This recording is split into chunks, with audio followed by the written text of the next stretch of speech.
You are listening to the Vibrant Life Podcast, episode 21. The Vibrant Life.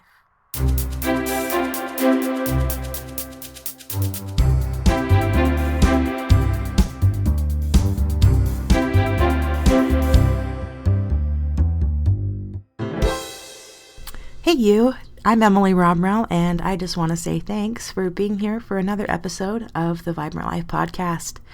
It means a lot that you're willing to spend a few minutes in your day with me, and I sincerely hope that the podcast is helping you to live your best life. I believe that being mindful of simple things that we can learn and live and apply in our lives consistently is a key to finding happiness. And that doesn't mean that we won't struggle, but we can find joy even in the midst of our struggles as we do our best. And that's why I started this podcast. It's a way for me to keep track of the life lessons that I'm learning, and it's a commitment to myself to keep trying and keep growing every week. And it's my hope that you can learn and grow with me in your own journey. So if you do feel like the podcast has had a positive influence on you, I would really appreciate a quick review on iTunes and a recommendation to your friends. It's all about sharing the love, and it doesn't take too much. Thanks for helping me keep the ball rolling. Alrighty, peeps, let's get this conversation started. I don't care who you are or where you're from, there is something in this world that you probably find magical. That's where we find our passions in life, right? So if you're a sports person, the sound of a bat connecting with a ball just right, or hitting that three-pointer right before the buzzer to win a basketball game is magical. If you love the outdoors, it could be like going on a hike where the sunlight dazzles you as you walk along the river. Or if you're a math person, it's solving that sophisticated equation that shines more understanding into how the universe works. I like to think that wonder is really what makes the world go round. Life is fascinating, and there is so much to marvel at.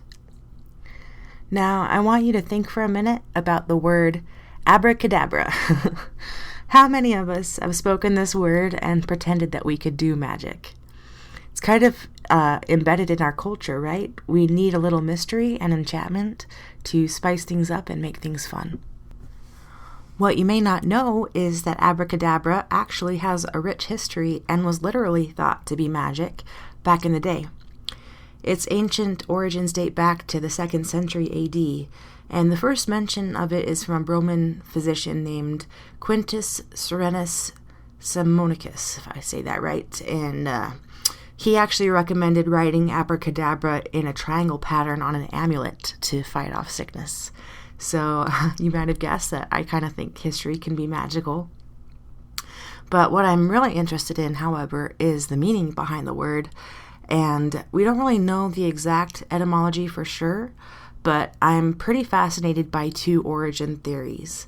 Some scholars think that the word abracadabra comes from the Aramaic phrase avra, kehdabra. I don't even know how you would say it different. It seems like it's like abracadabra, but it basically means I will create as I speak. And then the other one that's pretty interesting is it could be a Chaldean phrase, abbada, kehdabra, meaning perish like the word. And so that's right, my friends. I know it took a minute to get here, but today we are literally discussing the magic and the power in words. And this is something that I personally am really passionate about. Words are powerful, and they're powerful because words are the physical manifestation of our thoughts, and our thoughts literally create our reality. And this may sound a little hippy-dippy to you if you haven't considered this before, but hang in here with me. There's a couple of examples that I kind of want to walk through with you, and the first is a simple one, and I think everyone can relate to it. I love books. I mean, reading is one of the greatest pleasures of my life, and if you're a reader, then you know that it's a magical experience when the words on the page disappear, and suddenly a movie is playing out in your imagination, with characters that seem more alive sometimes than maybe some of the people that you know. What's with that? Someone 100 years ago maybe put down their own thoughts in writing, and now here you are playing them out in your head. If that's not magic, I don't know what is. But it goes beyond just a story in your mind. What you read becomes part of you. So You learn lessons and take away experiences that are as real as anything else in this life. And because you're a different person at 10 or 25 or 50 or 75, and you go back and read the same book, then abracadabra, you come away with new lessons and new experiences. It's like traveling to a favorite vacation spot. You have so many great memories, things are familiar, but each time you go is a new experience and you get something new out of it. And I like to think that when you read a good book, you take that magic inside you and it's there to stay. The next thing I want to talk about is how words affect your physical world. And there's an extraordinary study. It was performed by a guy named Masaru Emoto, and he's a Japanese researcher who demonstrated that words, ideas, and music can actually affect the molecular structure of water. And this is incredible, my friends. You should actually really go to the show notes on my website, because I'll post some YouTube videos and pictures so you can take a look at this. But Mr. Emoto wrote a book called The Message from Water, and he took photographs of water molecules that have been exposed to different words over time, and he compared them. He took samples from clean water and polluted water, and he used distilled water, so all kinds of different samples, and wrote words like thank you, I love you, or I hate you, you fool. And so like all kinds of different meanings. And he watched how the water crystals changed. And the results are pretty magical, guys. The positive words are absolutely beautiful, and the negative words literally look sick.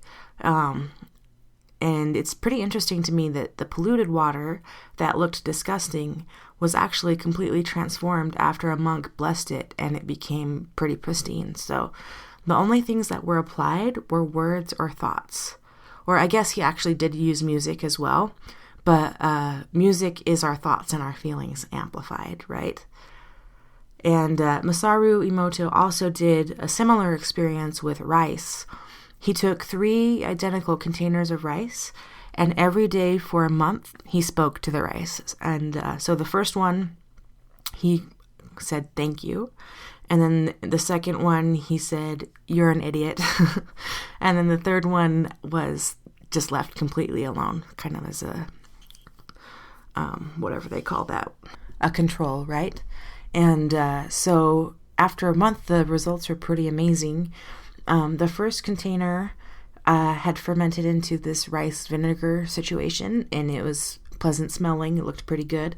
The second jar was moldy and gross, pretty disgusting actually. And then the third control jar was just black. And this experiment has actually been repeated a bunch of times with people on YouTube, and the results are all pretty cool. So definitely check that out on YouTube if you feel like it. And I do have some links also in the show notes that you can take a look at if you want to. But words are powerful. And there's a quote by Mr. Emoto that's pretty profound. He says that water is the mirror that has the ability to show us what we cannot see. It's the blueprint for our reality, which can change with a single positive thought. All it takes is faith if you're open to it. So he's a pretty cool guy. I think he's actually passed away a few years ago, but what a mark to leave on the world, right? And side note, I think it's super interesting, honestly, that the man who did these experiments has the last name Emoto. Going along with the power of words, in English, to emote means to give expression to emotion. And I just Google translated the meaning of emoto in Japanese, and it came back with pattern book. So Google Translate isn't always accurate, but that's pretty dang fascinating, right? So let's take this concept a bit further. You may know, even if you haven't realized where this is going, that about 70% of the human body is made out of water. And coincidentally, more than 70% of the earth is covered in water. Or maybe not so coincidentally, right? But what can we conclude about that? Like, how do our words affect us as human beings and on the planet? Something to think about. You know, I've struggled with my self-worth and negative self-talk for a long time. I'm talking years and years. So I know where I'm coming from, and I know what I'm talking about here. And I'd like to invite you to take a few minutes and really think about how you talk to yourself. What are the words that you use? And what is your inner dialogue like? What are the words that you use with others in your life like? Here's the truth. The words you say to yourself, they create your reality. So it may be a good idea to take care in the words that you're choosing. One of my all-time favorite personal development books is The 4 Agreements by Don Miguel Ruiz. And it's a really great book. I really encourage you to check it out. But in this book, he talks about how we literally put spells on each other and on ourselves with our words. And he gives kind of a new meaning to the word spelling, right? I'm just going to read you a quick excerpt from the book. So he says, "Words are incredibly powerful. They can be used for good or to hurt others or ourselves. In this way, we can think of them as black magic or white magic. Words are like seeds in a fertile human mind. We can plant goodness or fear. This first agreement asks us to be impeccable with our words. This is the agreement on which all the other agreements rest. Abiding by this agreement alone can change your life. So what does it mean to be impeccable with your word? It's about saying exactly what you mean.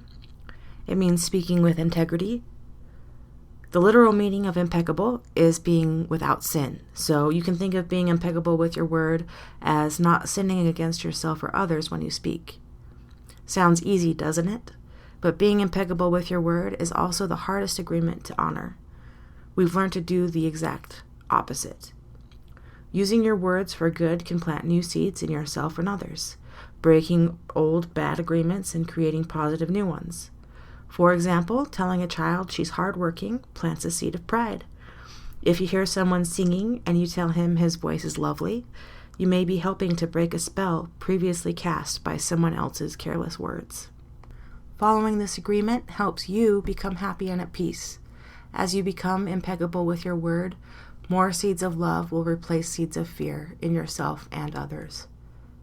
So definitely check out The 4 Agreements, guys, if you haven't already. It's a short book, but it's amazing. So peeps, what do you think? Are you ready to put a little bit more magic in your life and be more deliberate with your words?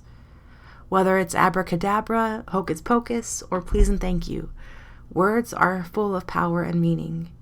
And my challenge to you this week is to take notice of how you speak to yourself and to others. Don't worry, guys, if you feel like you're being more negative or you find yourself being more negative than you'd like. Be gentle with yourself. I know, because I've been trying to work on this personally for a while now, and it's still a process. I still have negative self-talk sometimes. But when you do recognize a negative thought, try to replace it with a more positive one.